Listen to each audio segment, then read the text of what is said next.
మా latest videos కోసం మా ఈ తెలుగు న్యూస్ ఛానల్ సబ్స్క్రైబ్ చేసి గంట సింబల్ యాక్టివేట్ చేసుకోండి.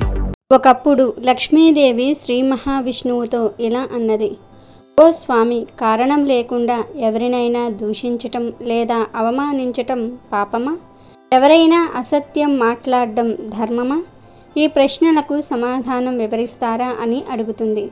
అప్పుడు శ్రీ మహావిష్ణువు నవ్వుతూ ఇలా అంటాడు: దేవి లక్ష్మి, నువ్వు చాలా అద్భుతమైన ప్రశ్న వేశావు. ఇది మొత్తం మానవజాతి క్షేమం కోరే ప్రశ్న. ఈ ప్రశ్నకు సమాధానం ఒక కథ ద్వారా చెప్తాను. ఈ కథను విన్న మానవులకు పాపాల నుండి విముక్తి కలుగుతుంది. శ్రద్ధగా విను అంటాడు. అప్పుడు లక్ష్మీదేవి: ఓ స్వామి, ఈ అత్యున్నత కథను నేను జాగ్రత్తగా వింటాను.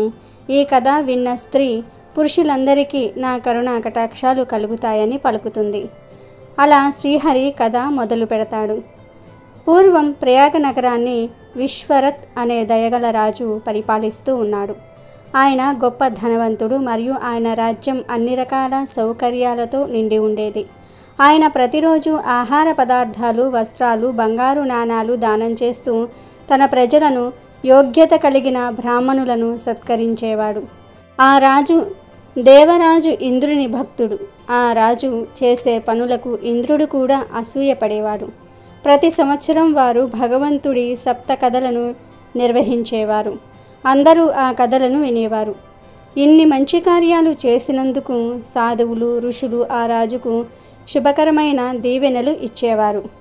ఒకరోజు రాజు తన గదిలో కూర్చొని ఆలోచిస్తూ తన రాణితో ఇలా అన్నాడు: రాణి, మన రాజ్యానికి గొప్ప పండితులను మరియు సాధువులను ఆహ్వానించాలని, అన్నదానం చేయాలని చాలా కాలంగా నా మనసు చెప్తోంది అంటాడు.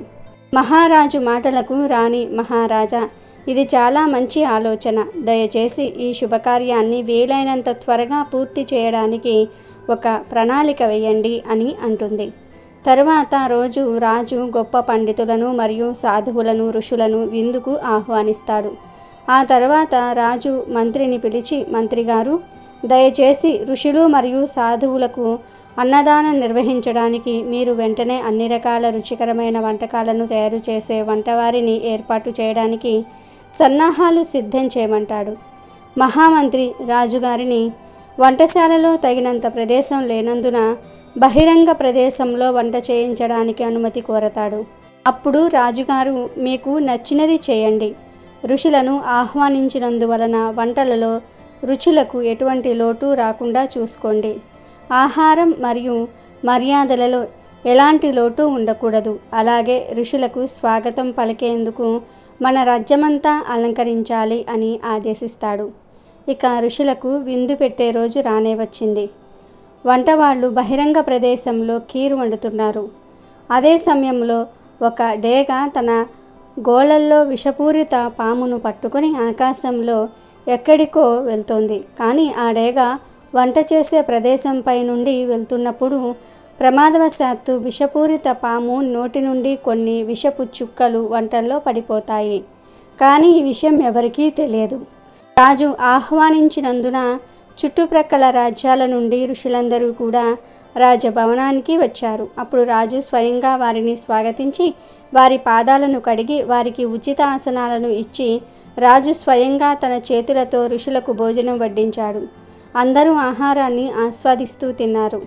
కానీ కొంత సమయం తర్వాత ఋషులందరికీ కూడా అకస్మాత్తుగా తల తిరగటం ప్రారంభించి వారు అక్కడే కుప్పకూలిపోయి చనిపోయారు. ఆ సంఘటనతో రాజు తీవ్ర దిగ్భ్రాంతికి గురి అయ్యాడు. అతను వెంటనే తన సేవకులకు వండిన ఆహారాన్ని విసిరివేయమని చెప్పాడు. తన రాజభవనంలో బ్రాహ్మణుల అకాల మరణం గురించి దిగులు పడిన రాజు ఇప్పుడు బ్రాహ్మణులను చంపిన ఘోర పాపానికి అతను జన్మ జన్మల వరకు విముక్తి పొందలేడు అని, ఇది బ్రహ్మహత్య పాపం కిందకు వస్తుందని ఆలోచించటం ప్రారంభించాడు. మరోవైపు ఋషుల ఆత్మ యమధర్మరాజు ఆస్థానానికి చేరుకున్నప్పుడు ధర్మరాజు వారందరినీ కూడా వారి వారి కర్మలను బట్టి వివిధ లోకాలకు పంపాడు. కొందరు వేరువేరు జన్మలలో జన్మించారు. కానీ చిత్రగుప్తుడు యముడితో: ప్రభు, వీరి అకాల మరణం యొక్క పాపాన్ని ఎవరు భరించాలి?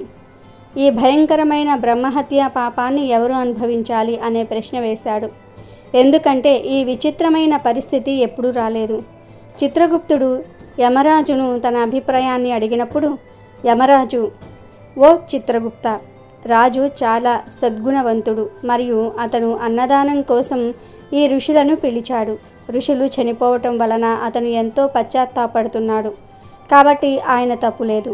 అందులో పాము విషపు చుక్కలు పడ్డాయని పామును మోసుకు వెళ్తున్న ఆకాశంలో ఉన్న డేగకు తెలియదు. డేగ చేత తీసుకువెళ్ళబడుతున్న పాము తన ప్రాణాలను కాపాడుకోవాలనే తపనతో ఆత్మరక్షణలో పడి ఆహారంలో విషం చిమ్మింది. కాబట్టి వీరిలో ఎవరిని నిందించాలో ఎవరికి శిక్ష పడాలో తెలియటం లేదు అని యమధర్మరాజు చిత్రగుప్తుడితో చెప్తాడు. తర్వాత ఈ సమస్యకు పరిష్కారం కోసం యముడు శ్రీ మహావిష్ణువును తలిచాడు. ఎందుకంటే యమధర్మరాజు తప్పుజీవికి శిక్ష విధించినట్లయితే అతను కూడా మహాపాపంలో భాగమవుతాడు. అప్పుడు శ్రీహరి ప్రత్యక్షమై, ఓ ధర్మరాజా, అనవసరంగా చింతించకు. సమయం వచ్చినప్పుడు ఈ మహాపాపానికి కారకుణ్ణి మీరే శిక్షించగలరు.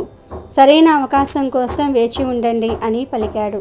కొంతకాలం తర్వాత మహారాజు ఆస్థానంలో జరిగిన చాలా విషాదకరమైన సంఘటన కారణంగా చాలామంది మహర్షులు తమ ప్రాణత్యాగం చేశారనే విషయం ప్రజలందరూ మర్చిపోయినప్పుడు కొంతమంది ఋషులు తమ శిష్యులతో కలిసి ప్రయాగ నగరానికి వచ్చారు. వారు ఒక చోట చేరి ఇంటింటికి వెళ్ళి భిక్ష అడుగుతూ ఓ స్త్రీతో ఇలా అన్నారు, తల్లి, ఈ నగరం చాలా అందంగా ఉంది. మీరు ఈ రాజ్యానికి చెందిన రాజు ఆస్థానానికి వెళ్ళే మార్గం మాకు చెప్పగలరా అని అడుగుతాడు.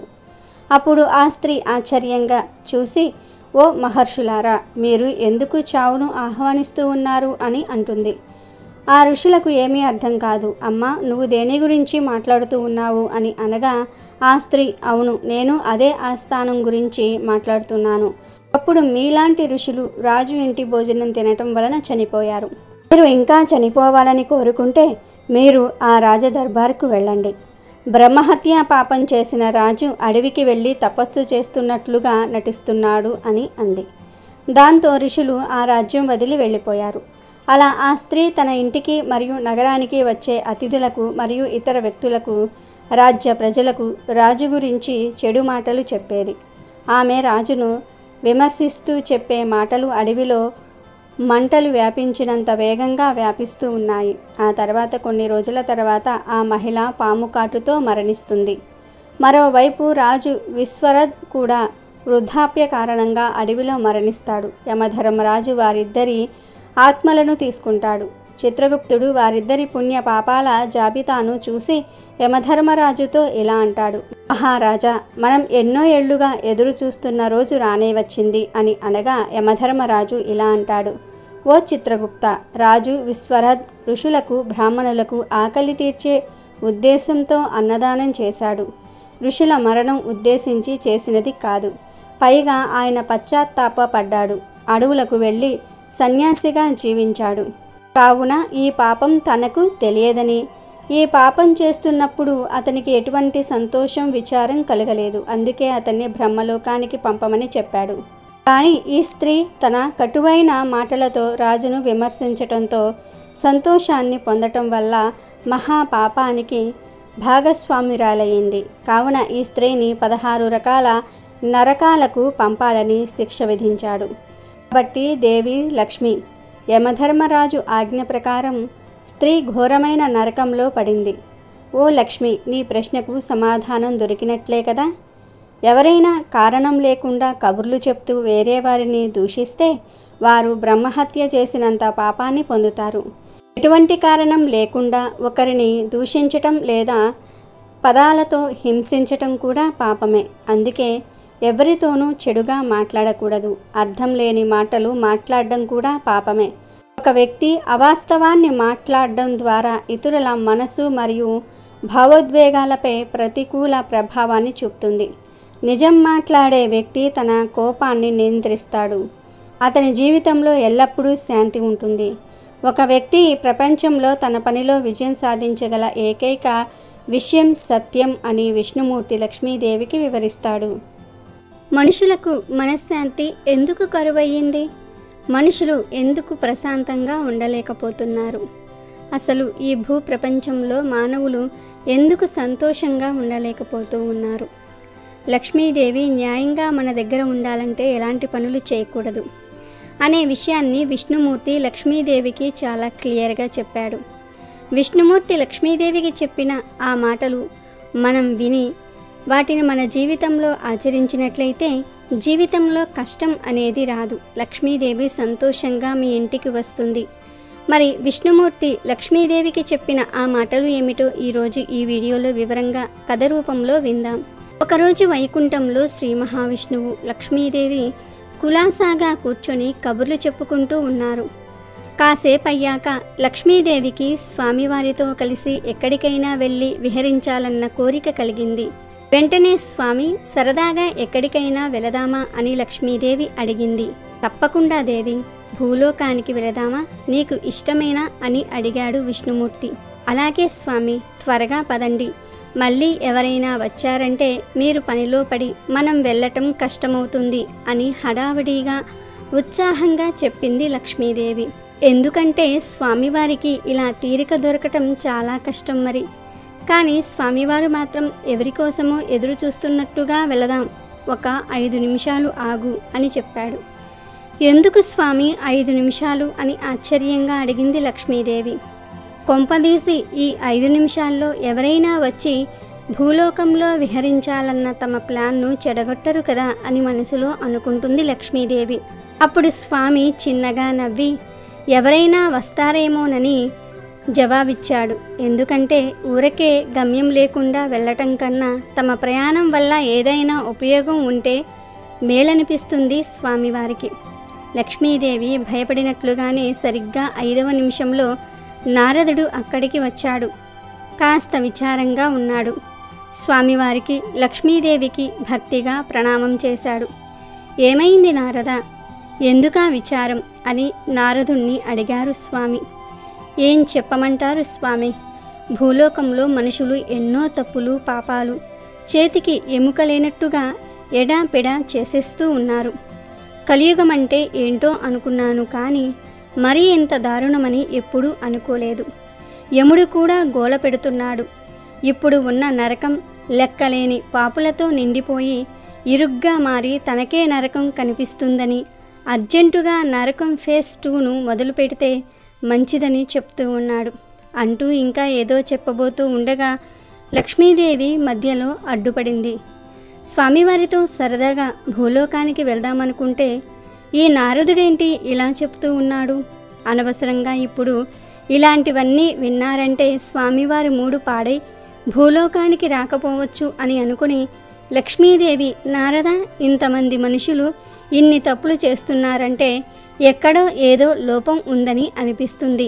నా అనుమానం ఏమిటంటే మనుషులకు తాము చేసేది తప్పు అని తెలియదు. తప్పు అని తెలిసి ఎవరైనా చేస్తారా? ఏది తప్పో ఏది ఒప్పో తెలియందే ఎవరు మాత్రం ఏం చేయగలరు అన్నది మనుషులను సమర్థిస్తూ. అదేమిటి తల్లి అలా అంటారు? ఏది తప్పో ఏది తప్పు కాదో మనుషులకు ఎందుకు తెలియదు? మనకున్న వేదాలు పురాణాలు ఎంత గొప్పవి, వాటిల్లో ధర్మ మార్గం ఎంత చక్కగా చెప్పబడింది. ఇవే కాక ఎంతోమంది గొప్ప గురువులు, బోధకులు, సన్యాసులు వారు చెప్పే సూక్తులు, ఇలా ఎన్నో మార్గాలు ఉన్నాయి. మనుషులకు ఏది మంచో ఏది కాదో తెలుసుకోవడానికి ఇన్ని మార్గాలు ఉన్నాయి అన్నాడు నారదుడు. ఇవన్నీ ఉన్నాయి సరే, కానీ ఇప్పుడున్న ప్రపంచంలో నువ్వు చెప్పిన వేదాలు పురాణాలు ఎంతమందికి అర్థమవుతాయి? అసలు సంస్కృత భాష తెలిసిన వాళ్ళు ఎంతమంది? పోనీ కష్టపడి అర్థం చేసుకుందామనుకున్నా వీటన్నిటికీ అసలు మనుషులకు టైం ఎక్కడే ఉంది? ఉరుకులు పరుగులతో అలసిపోవటమే జీవితమైపోయింది. ఇక గురువులు సన్యాసులు అంటావా?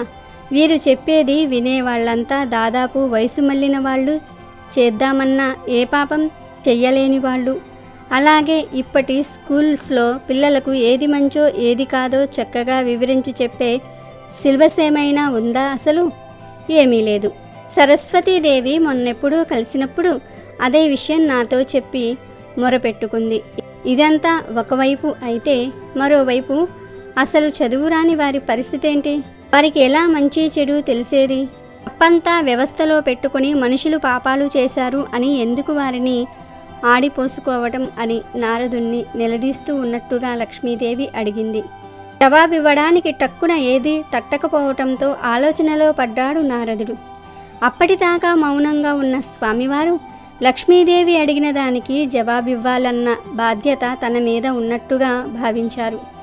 దేవి పుస్తకాలు, పురాణాలు లాంటివి ఏమీ లేకపోయినా, గురువులు, సన్యాసులు లేకపోయినా, మనుషులకు ఏది తప్పో ఏది తప్పు కాదో చెప్పడానికి వారి దగ్గర ఓ మహత్తరమైన శక్తి ఉంది. అది లేని మనిషి అంటూ ఉండడు. ఈ సృష్టి చేసేటప్పుడే బాగా ఆలోచించి మనుషులకు ఆ శక్తినిచ్చాను. అదే వారిని జంతువుల నుంచి వేరు చేసేది. అదే వారికి ఎప్పుడూ ఏ మొహమాటం లేకుండా, ఏ స్వార్థం లేకుండా, ఏ ప్రతిఫలం ఆశించకుండా, అడగకపోయినా ఏది కరెక్టో ఏది కాదో చక్కగా అర్థమయ్యేలా వివరించి చెప్పేది అని లక్ష్మీదేవికి విష్ణుమూర్తి వివరంగా చెప్పాడు. ఏంటి స్వామి అది అని కుతూహలంగా అడిగింది లక్ష్మీదేవి. ఆ శక్తి పేరు అంతరాత్మ అన్నాడు స్వామివారు. ఆ మాట వినగానే ఒక్క క్షణం వైకుంఠంలో అంతా నిశ్శబ్దం అలుముకుంది. నారదుడి ముఖంలో సంతృప్తి కనిపించింది. తనను స్వామివారు ఆ వేళ అక్కడికి వచ్చేలా చేసిన కారణం అర్థమయ్యింది. లోకానికి స్వామివారు ఏదో చెప్పాలనుకున్నారు అని నారదుడు అర్థం చేసుకున్నాడు. వెంటనే లక్ష్మీదేవి స్వామితో, అంటే మీరనేది ఏమిటి స్వామి?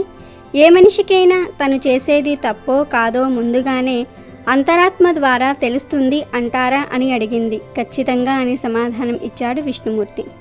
నమ్మలేకపోతున్నాను స్వామి, అలా ఎలా జరుగుతుంది? తెలిసి ఎవరైనా ఎందుకు తప్పు చేస్తారు? వింతగా ఉందే అని లక్ష్మీదేవి అంది. ఇప్పటిదాకా కూర్చుని ఉన్న స్వామి ఆసనం మీద నుంచి లేస్తూ, ఎలాగూ భూలోకం వెళ్దాం అనుకున్నాం కదా, పద రుద్దువు గాని అన్నాడు. నారదుడు కూడా వచ్చిన పని అయిపోయినట్లుగా స్వామివారి దగ్గర సెలవు తీసుకుని అక్కడి నుంచి బయలుదేరాడు. తర్వాత స్వామివారు లక్ష్మీదేవి సమేతంగా భూలోకానికి చేరుకున్నారు. టైం ఉదయం 9. ముందుగా ఎదురుగా కనిపించే ఓ ఇంట్లోకి వెళ్ళారు. అదృశ్య రూపంలో అక్కడ జరిగేది చూద్దామని. సుబ్బారావు అనే ఓ మధ్యతరగతి మనిషి ఇల్లది. ఇంట్లో పెద్దగా ఏడుపు. 10 ఏళ్ల చిన్న పిల్లవాడిది. సుబ్బారావు వాణ్ణి చావుగొడుతున్నాడు. ఇంట్లో వాళ్ళు పిల్లాన్ని కొట్టకుండా సుబ్బారావును అడ్డుకుంటున్నారు. కాసేపు జరిగేది గమనించాక విషయం అర్థమైంది లక్ష్మీదేవికి. పిల్లవాడు సుబ్బారావు కొడుకు. ఇంట్లో డబ్బు దొంగతనం చేసి స్కూలు ఎగ్గొట్టి స్నేహితులతో కలిసి ఏదో సినిమాకి వెళ్ళాడు. ఇంట్లో వాళ్లకు తెలియకుండా జరిగిందంతా బయటపడేసరికి ఉగ్ర రూపం దాల్చాడు తండ్రి. చీ వెధవ, నిన్ను కొట్టి ఏమాత్రం లాభం లేదు. ఇంట్లో డబ్బు కాజేయడానికి సిగ్గులేదా? దొంగ వెధవ, ఇంత తప్పు చేసి నీకు నిద్రలా పడుతుందిరా. బుద్ధిగా నిజాయితీగా ఉండటం నేర్చుకో. ఇంకోసారి ఇలా జరిగిందో ఒళ్ళు చీరేస్తాను. స్కూలుకు తగలడు ఇప్పుడు, చెప్పాడు సుబ్బారావు కోపంగా. అక్కడే అదృశ్య రూపంలో ఉండి అంతా గమనించిన లక్ష్మీదేవి, ఇక్కడ ఇక చూడడానికి ఏమీ లేదు స్వామి, మనం వచ్చిన పని అవలేదు. మీరేదో అంతరాత్మ అన్నారు, ఏది కనిపించదే అన్నది కాస్త నిరుత్సాహంగా. ఆ సాగుదేవి, చూద్దాం ఏం జరుగుతుందో అన్నాడు విష్ణుమూర్తి. గొడవ సద్దుమణిగాక పిల్లవాడు స్కూల్కి వెళ్ళిపోయాడు. తర్వాత కాసేపటికి ఎవరో బయటి వ్యక్తి ఇంటికి వచ్చి సుబ్బారావుతో ఏదో ప్రైవేటుగా మాట్లాడుతున్నాడు. ఆసక్తిగా ఆ సంభాషణను వింటున్నారు స్వామివారు, లక్ష్మీదేవి. నా బిల్లు త్వరగా క్లియర్ చేయండి సార్, మీ రుణం ఉంచుకోను. సుబ్బారావును అభ్యర్థనగా అడిగాడు వచ్చినతను. తన పనికి లంచం ఎరవేస్తూ సుబ్బారావు ఏదో గవర్నమెంట్ కంపెనీలో అకౌంటెంట్. మీరు చేసిన పనికన్నా బిల్లులో దాదాపు 50,000 ఎక్కువ క్లెయిమ్ చేశారు నా లెక్క ప్రకారం. అదంతా చెక్ చేసిన తర్వాత సెటిల్ చేస్తాలేండి అని చెప్పాడు సుబ్బారావు సూటిగా. ఎంత మాట, మీ దగ్గర దాచేదేముంది సార్, ఈ 5,000 గిఫ్ట్గా ఉంచండి. నా బిల్లు ఏ డిటెక్షన్ లేకుండా క్లియర్ చేసి పెట్టండి చాలు అన్నాడు. ఇప్పుడు సుబ్బారావు ఏం చెప్తాడా, అతడి అంతరాత్మ ఏం చెప్తుందా అని ఆసక్తిగా గమనిస్తుంది లక్ష్మీదేవి. అంతరాత్మతో మనిషికి లోపల జరిగే సంభాషణ లక్ష్మీదేవికి స్పష్టంగా అర్థమయ్యేలాగా చేశాడు స్వామి ముందుగానే. సుబ్బారావులోని అంతరాత్మ హెచ్చరిస్తుంది, ఒరే సుబ్బు, లంచం తీసుకొని నువ్వు పనిచేసే కంపెనీకి ద్రోహం చేయటం తప్పు. వచ్చిన వాడిని వెళ్ళిపోమని చెప్పు అని అంటుంది అంతరాత్మ. అంతరాత్మ ఇంకోవైపు, వచ్చిన వెధవ 5,000 ఇస్తానంటే ఎందుకు వదులుకోవాలి? పైగా ఇవాళ శుక్రవారం, లక్ష్మీదేవి అనుగ్రహంతో వచ్చిన డబ్బు కాదంటారా ఎవరైనా? ఇప్పుడు నేను తీసుకోకపోతే ఇంకొక ఎదవెవడో ఈ డబ్బు తీసుకుని అడిగిన పని చేస్తాడు. పైగా ఇది లంచం కాదు, గిఫ్ట్ అని చెప్పాడు కదా అని సుబ్బారావు సర్ది చెప్తున్నాడు అంతరాత్మకు. ఒరే చెత్త వెధవ, ఆత్మవంచన చేసుకుంటున్నావు. ఇంకొకరి గురించి నీకెందుకు? నువ్వు నిజాయితీగా ఏడువు చాలు. ఇందాక నీ కొడుక్కి చెప్పిన విషయాలు గుర్తు తెచ్చుకో. డబ్బు తీసుకోవటం ముమ్మాటికి తప్పే. అది నీ ఆఫీసు డబ్బు కాజేయటంతో సమానం. నీ కొడుకు ఇంట్లో దొంగతనం చేయటం తప్పైతే ఇప్పుడు నువ్వు ఆఫీసు డబ్బు కాజేయటం కూడా తప్పే. లంచానికి గిఫ్ట్ అని పేరు పెడితే సరిపోదు. ఏమీ ఆశించకుండా ఇచ్చేదాన్ని గిఫ్టు అంటారు, ప్రతిఫలం ఆశించి ఇచ్చేదాన్ని లంచం అంటారు అని వివరంగా చెప్పింది అంతరాత్మ. సర్లే, నేనొక్కడిని నిజాయితీగా ఉంటే సరిపోదు. ఎలాగూ ప్రపంచంలో అందరూ లంచం తీసుకోవటం మానేశాక నేను మానేస్తాలే అని సర్ది చెప్పుకున్నాడు అంతరాత్మకు. ఒరే దొంగ వెధవ, ఇంత తప్పు చేసి నీకు నిద్రలా పడుతుందిరా. నిజాయితీకి మించినది ఏదీ లేదురా అంటూ ఇంకా ఏదో చెప్తున్న అంతరాత్మను మధ్యలోనే ఆపేసి డబ్బు తీసుకున్నాడు సుబ్బారావు లెక్క సరిగ్గా చూసుకొని. ఆశ్చర్యపోయింది లక్ష్మీదేవి. చూసావా దేవి, మనుషులు తప్పులు ఎంత తేలిగ్గా ఎలా చేస్తారో. అంతకు ముందే కొడుక్కి డబ్బు కాజేయటం తప్పు అని చెప్పిన తండ్రి అదే తప్పు తను చేయడానికి ఏమాత్రం సంకోచించటం లేదు. అంతరాత్మ చెప్పింది ఏమాత్రం పట్టించుకోలేదు. అవును స్వామి, నాకు చాలా ఆశ్చర్యంగా వింతగా ఉంది. అక్రమంగా డబ్బు తీసుకోవటమే కాక నా అనుగ్రహం వల్లనే అది వచ్చిందంటాడా? ఎంత మూర్ఖత్వం! ఇక్కడ ఒక్క క్షణం కూడా మనం ఉండొద్దు. ఇంకేదైనా ఇంటికి వెళ్ళి చూద్దాం రండి. సర్లే పద, కాస్త దూరంలో ఉన్న ఇంకో ఇంటికి వెళ్ళి చూద్దాం ఏం జరుగుతుందో అంటూ లక్ష్మీదేవిని వేరే ఇంటికి తీసుకుని వెళ్ళాడు స్వామి. తర్వాత స్వామి అమ్మవారిని చాలా చోట్లకు తీసుకువెళ్ళారు. అక్కడ అక్రమ సంబంధాలు, వెకిలి చేష్టలు, అసూయ, ఒకరు పైకి వస్తే ఓర్వలేని మనుషులు, ఇలా ఎన్నో రకాల మనుషులను లక్ష్మీదేవి చూసింది. లక్ష్మీదేవికి భూమి మీద ప్రజల మీద అసహ్యం కలిగింది. ఇవన్నీ చూసిన లక్ష్మీదేవి, స్వామి వీరితో ఇక చాలండి భూలోక యాత్ర, బాధేస్తుంది ఇక్కడ జరిగేవి చూస్తూ ఉంటే అన్నది విచారంగా. దేవి, ఇవాళ మనం చూసినవి మాత్రమే కాదు, ఓ సగటు మనిషి ఇంకా ఎన్నో రకాల తప్పులు నిత్యం అలవాటుగా చేస్తూ ఉన్నాడు. ట్రాఫిక్ రూల్స్ పట్టించుకోకుండా ఇతరులను ఇబ్బంది పెట్టడం, కుటుంబ సభ్యులతో ఆప్తులతో గడపాల్సిన ఎంతో విలువైన ఎన్నటికీ తిరిగి రాని సమయాన్ని వ్యర్థంగా బార్లలోనూ క్లబ్బుల్లోనూ పబ్బుల్లోనూ జీవితంలో ఏమీ కాని వారితో గడపటం, బద్ధకాన్ని వదిలించుకోలేక దేనికి టైం లేదు అనుకోవటం, భక్తంతా గుడికే పరిమితం చేసి కష్టాల్లో ఉన్న సాటి మనిషిని పట్టించుకోకపోవటం, గుళ్ళో కూడా ఆడవారు కనిపిస్తే వచ్చిన పని మరిచి వారి వైపు పికిలిగా చూడటం, తన కింద పని చేసే వారిని చులకనగా చూడటం, మర్యాద లేకుండా మాట్లాడడం, తోటివారు పైకి వస్తూ ఉంటే అసూయతో వారికి హాని చేయటం, డబ్బు కోసం నీతిని వదులుకోవటం, ఇలా ఎన్నో తప్పులు నిర్భయంగా చేసి చాలామంది మనుషులు నరకంలో తమ స్థానం సుస్థిరం చేసుకుంటున్నారు. నారదుడు బాధపడింది కూడా అందుకే. మరి దీనికి పరిష్కారం ఏమిటి స్వామి? ఎప్పుడు వీళ్ళంతా బాగుపడతారు అని అడిగింది లక్ష్మీదేవి. దీనికి పరిష్కారం చాలా సులువు దేవి. అంతరాత్మ చెప్పింది వినటమే. అంతరాత్మ ఎంత శక్తివంతమైందో ఇవాళ చూసావు కదా. తప్పు చేసే ముందు ఏ మనిషినైనా అది హెచ్చరిస్తుంది. నువ్వు చేస్తుంది తప్పు అని నిక్కచ్చిగా చెప్తుంది. ఎవరైనా తప్పు చేశారు అంటే వారు తమ అంతరాత్మకు వ్యతిరేకంగా ఆ పని చేసినట్టే. అలాంటి మనిషికి శాంతి ఉండదు. మనుషులు చాలాసార్లు తమకు తన శాంతి కరువైంది అని బాధపడుతూ ఉంటారు. దాని అర్థం తెలుసా? వారు తమ అంతరాత్మకు వ్యతిరేకంగా పనిచేసి దాంట్లో నిత్యం ఘర్షణ పడుతూ ఉన్నారు అని. అంతరాత్మతో సఖ్యతగా ఉండి ఏ తప్పు చేయకుండా ఉండే మనిషికి అశాంతి అనేది ఎన్నటికీ కలుగదు. ఈ జీవిత సత్యం తెలుసుకున్న మనిషి ఎప్పుడూ హాయిగా మనశ్శాంతిగా ఉంటాడు. ఇక స్వామివారితో భూలోకయాత్ర ముగించి వైకుంఠానికి తిరిగి వెళ్తూ చక్కగా చెప్పారు స్వామి. ఇక మీదటనైనా సరే మీరు చెప్పింది విని మనుషులు శాంతిగా సుఖంగా ఉంటారని ఆశిద్దాం అని చెప్పింది లక్ష్మీదేవి. కాబట్టి లక్ష్మీదేవి సంతోషంగా మన ఇంటికి రావాలంటే మన అంతరాత్మ చెప్పే మంచి మాటలకు, నీతి న్యాయానికి కట్టుబడి ఉండాలి. అన్యాయాలు అక్రమాలు చేయకూడదు. ఎవరైతే వీటన్నిటినీ కూడా ఆచరిస్తారో వారిని లక్ష్మీదేవి కాపాడుతుంది. జీవితంలో కష్టం అనేది రాకుండా చూసుకుంటుంది. అమెజాన్లో బెస్ట్ డిస్కౌంట్స్ కోసం వీడియో డిస్క్రిప్షన్లో లింకు ఉంది, చూడండి. అలాగే మా టెలిగ్రామ్ ఛానల్ సబ్స్క్రైబ్ చేసుకోండి.